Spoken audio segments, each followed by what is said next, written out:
এসে পৌঁছেছেন। সকলে বলে আলহামদুলিল্লাহ। এই পর্যায়ে আপনাদের সম্মুখে কোরআন ও হাদিসের গুরুত্বপূর্ণ আলোচনা করবেন হযরতুল আল্লাম হযরত মাওলানা মঞ্জুরুল হক সাহেব। হুজুরকে হুজুরের সারগর্ভ বক্তব্য উপস্থাপন করার জন্য সবিনয় অনুরোধ করছি। আসসালামু আলাইকুম ওয়া রাহমাতুল্লাহি ওয়া বারাকাতুহু। আলহামদুলিল্লাহিল্লাযী জা'আলা আশ-শামসা ওয়াল কামারা বিহিসবাব ওয়ান নাজমা ওয়াশ-শাজারু ইয়াসজুদান ওয়া ফাদ্দালা জামানান আলা জামান كما فضل مكانا على مكان وإنسانا على إنسان ونشهد أن لا إله إلا الله وحده لا شريك له ونشهد أن سيدنا ومولانا محمدا عبده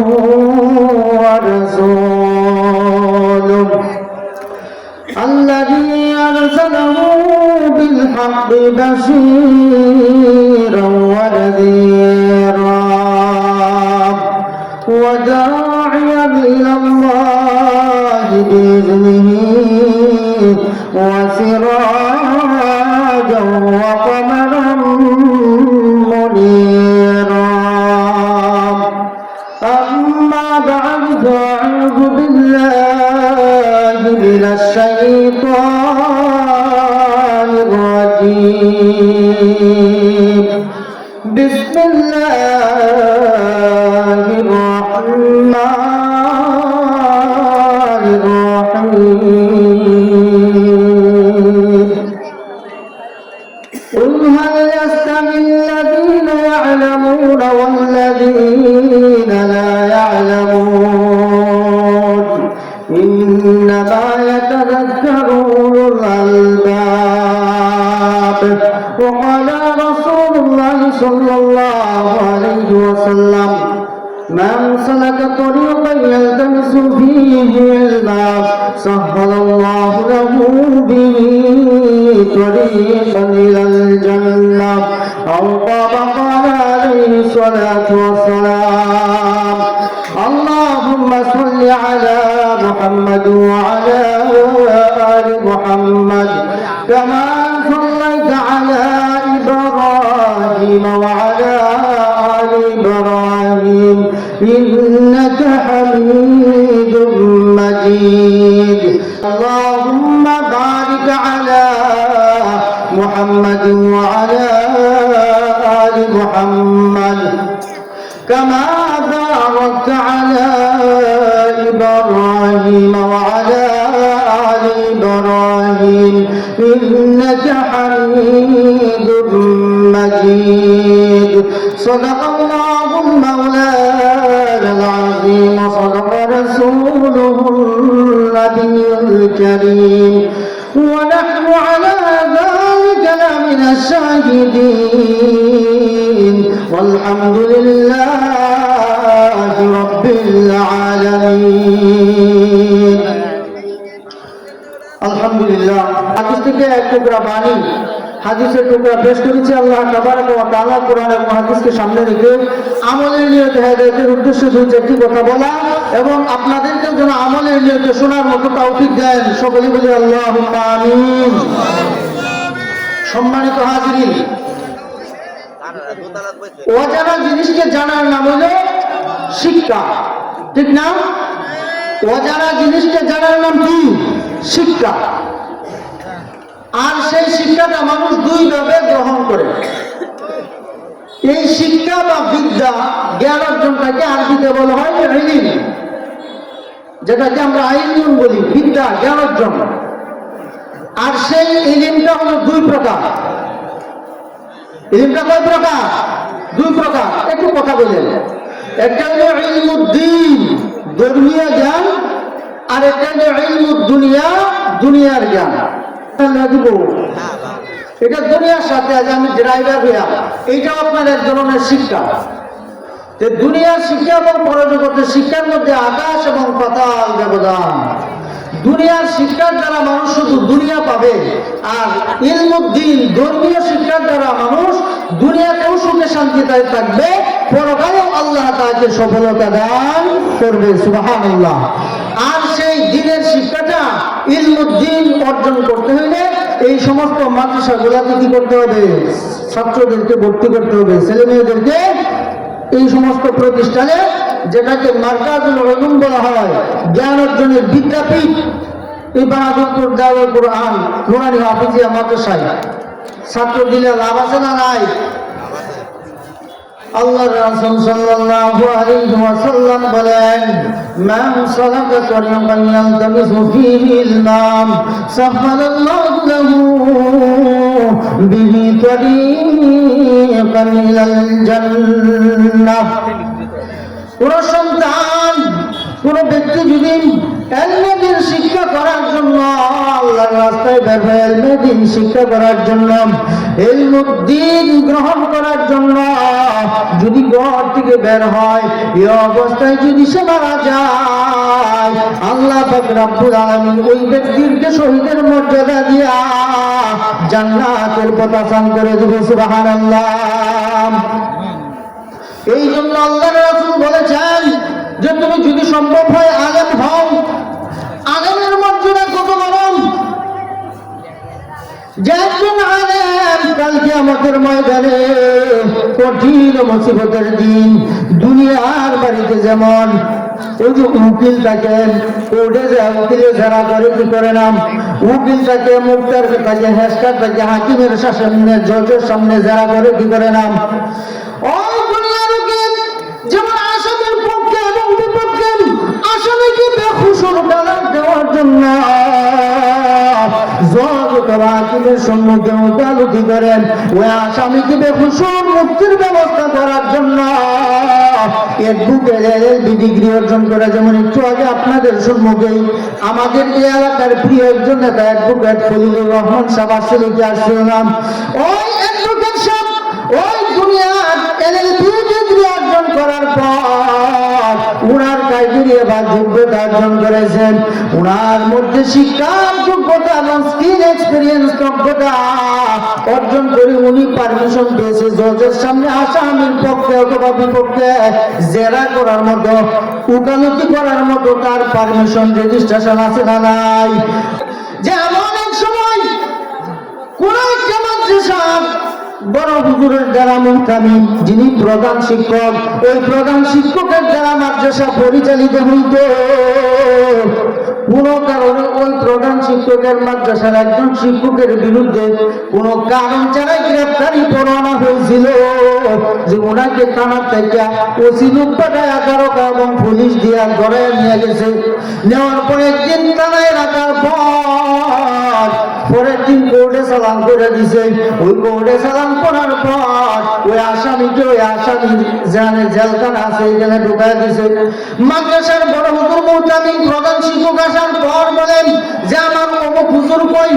অন্যান্য শিক্ষক অথবা ছাত্ররা বলেছেন, ও হুজুর, থানার থেকে ওসি সাহেব, দারোগা এবং পুলিশ দ্বারা আমাদের এই মাদ্রাসার যে হুজুর আছেন এই হুজুরকে ধরায় নিয়ে গেছে। ও কোন কারণে ধরায় গেছে এটা আমরা জানি না। উনার যে গ্রেফতারি পরোয়ানা, যে একটা আসামিকে ধরলে তো তাকে অ্যারেস্ট করতে হইলে ওয়ারেন্টের আসামি যদি হয় তাকে একটা কাগজ দেখানি লাগবে যে এই মামলার কারণে আপনাকে গ্রেফতারি পরোয়ানা জারি করা হয়েছে। আপনাকে কোনো কারণ ছাড়া আমাদের হুজুরকে ধরে নিয়ে গেছে। মাদ্রাসার মুহতামিম সাহেব প্রধান শিক্ষক যখন আইসা শুনলাম, শোনার পর তাড়াতাড়ি চালাই গেলেন। যাওয়ার পর সামনে সালাম দিলেন, আসসালামু আলাইকুম হে বস। ও স্যার, আপনার প্রতি আল্লাহর শান্তি এবং রহমত বরকত বর্ষিত হোক। আপনাকে লোক পাঠাইয়া আমার মাদ্রাসার একজন শিক্ষক জন্য ওনাকে ধরায় নিয়ে আসছেন। কোন কারণে ওনার ব্যাপারে কি গ্রেফতারি পরোয়ানা? ও জানি না কোন কারণে, যে কোন কারণে ধরায় নিয়ে আসছেন ওইটার কোনো কারণ জানি না। উপর থেকে অর্ডার হয়েছে এই জন্য ধরে নিয়ে আসছি। কই এখন আসামি কোথায় আছে? আসামি তো কোর্টে চালান করে দিছি। কোথায় নাকি কহ হুজুর গেছে গেলে কোর্টে যে চালান করছে, এই কোর্টের যে জজের সামনে এই আসামির পক্ষে তো আর কোনো উকিল নিযুক্ত নাই, কারণ আসামি তো হকলে নিচে নেওয়ার পরে আসামির বিপক্ষে বাদী হয়ে যারা মামলা করছে তারা উকিলের সাথে জেরা করব, আসামি কাজ করে দাঁড়ানো। এই মুহূর্তে এই মাদ্রাসার প্রধান শিক্ষককে কোর্টে হাজির যাই। যখন আসামিকে ওই কেন্দ্রীয় কারাগারে ঢোকানোর জন্য যখন বিভিন্ন ধরনের ফোন দিয়ে আসতেছে, ওই সময় মাদ্রাসার প্রধান শিক্ষক মুহতামিম সাহেব গেছেন। ও মাননীয় জজ সাহেব, ও মাননীয় জজ সাহেব, আমাকে একটু অনুমতি দেন। আপনার অনুমতি পেলে আমার আসামির পক্ষে একটু আমি কি করবো, এই কোর্টে আজকে ওকালতি করতে চাই। অন্যান্য উকিল যারা আছেন কইতেছেন না স্যার, জজেরা কইতেছেন কয়েকটা হতে পারে না, আমরা LLB ডিগ্রি অর্জন করছি, উকালতি লেখাপড়া করছি, করার পর এফরম করছি, ড্রেস করছি, ইউনিফর্ম কইরা এইখানে উকালতি করছি, আর কোটার থেকে মৌলবী পাঞ্জাবি টুপিয়া কইরা কোর্টে উকালতি করব, আপনি অনুমতি দেন। এইটা আমরা মানতে পারি না, তাকে উকালতি করার জন্য পারমিশন দেওয়া যাবে না। হুজুর বলতেছে আমাকে অনুমতি দিতেই হবে, আমি আমার আসামির পক্ষে কারণ দর্শা যুক্তি খণ্ডন করে আসামিকে বেকসুর খালাস করে এখান থেকে বের করে নিয়ে যাব, কারণ আমার আসামির পক্ষে ওকালতি করার জন্য কোনো টাকা পয়সা নাই, কোনো অর্থবিত্ত নাই। আমি নিয়োগ করতাম করতে পরে বারবার যখন হুজুরে অনুরোধ করতেছে, জজ সাহেব অন্যান্য উকিল যে করতেছে, হ্যাঁ বেলা তোমরা থামো, আচ্ছা হুজুর কি কইতে চাই তুই কোক না শুনি, একটু সাময়িক অল্প সময়ের জন্য অনুমতি দেওয়া, তবে যা। জজ সাহেব কইতেছে, একজন উকিল বলতেছেন হুজুর একটা শর্ত থাকে অনুমতি দিতে পারেন, আমরা একটা শর্ত চাই যে হুজুরে কথা বলার আগে আমি উকিল হুজুরকে কয়েকটা প্রশ্ন করব, ওই কয়েকটা প্রশ্নের উত্তর শুধু হুজুর হা অথবা না দ্বারা যদি উত্তর করতে পারে, তাহলে উনি আজকে এই কোর্টের মধ্যে আসামির পক্ষে উকালতি করার পারমিশন পাইব। আমি হুজুরের কয়েকটা কথা জিজ্ঞাসা, এই কথার উত্তর যদি হা অথবা নার মাধ্যমে জানাবো, কোনো ব্যাখ্যা বিশ্লেষণ করতে পারবে না। হুজুরের কথা শোনার পর বলতেছেন মাননীয় জজ সাহেব, সকল প্রশ্নের উত্তর হা অথবা না দিয়ে দেওয়া যায় না, কিছু কিছু প্রশ্নের জবাব দিতে হলে ব্যাখ্যা বিশ্লেষণের প্রয়োজন হয়। হুজুর কইতেছে ব্যাখ্যা বিশ্লেষণ লাগবে, হা এবং নার মাধ্যমে উত্তর দেওয়া যাবে না। উকিল সাহেব কইতেছে দেওয়ান যাইব, উনি কইতেছে দেওয়ান যাইব না, উকিল সাহেব কইতেছে হানার মধ্যে উত্তর দেওয়ান যাইব। হুজুর আবার বলতেছে, ও মাননীয় উকিল সাহেব, আপনার কথাই যদি আপনার প্রশ্নের উত্তর হা অথবা নার মধ্যে দেওয়ার কথা আমাকে বলতেছেন, আমাকে প্রশ্ন করার আগে আমি আপনাকে একটা প্রশ্ন করব মাত্র, এই প্রশ্নের উত্তর হা অথবা নার মধ্যে যদি আমাকে দিতে পারেন, তাইলে আপনি যত ধরনের প্রশ্ন আমাকে করবেন প্রত্যেকটা প্রশ্নের উত্তর আমি হা অথবা নার মধ্যে দিয়ে দিব। আল্লাহু আকবার।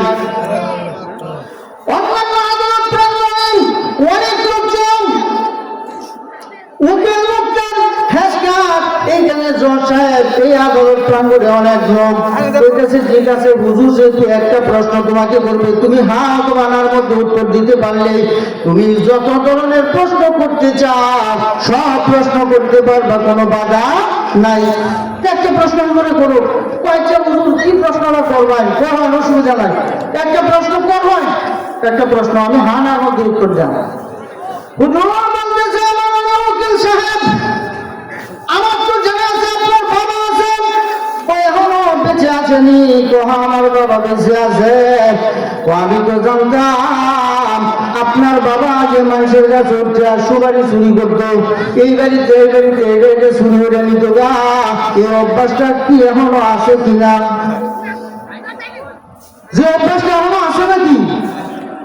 উত্তর কিন্তু হা অথবা নার মধ্যে দেওয়া লাগবে।